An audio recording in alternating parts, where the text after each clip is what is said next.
ഗോപാലന്മാരെ എവിടെ?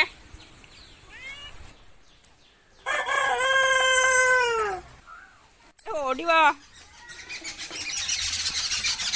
ഗോപാല, തുളസി തിന്നോ? ജലദോഷം പിടിക്കില്ലടാ. അവന് വേണ്ട, അവന് അരി പറ്റില്ല കേട്ടോ. അരി പറ്റില്ല, തുളസി പറ്റില്ല, അവന് തേങ്ങ മാത്രമേ പറ്റുള്ളൂ. തിന്നോടാ, അരി കഴിച്ചോടാ. പൂണുണ്ട് അവൻ. പാട്ടുപാട്, തേങ്ങ തരാം. അങ്ങനെ പാടിട്ടാ. തേങ്ങ പാട്ടുപാട്. തേങ്ങയ്ക്ക് വില കൂടിയ കാര്യം ഗോപാലിനറിയില്ലല്ലോ.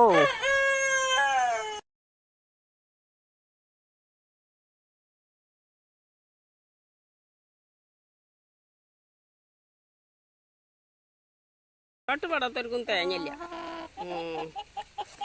തന്നെ എന്താടാ? ചാടറ ചാടറ ചാടറ.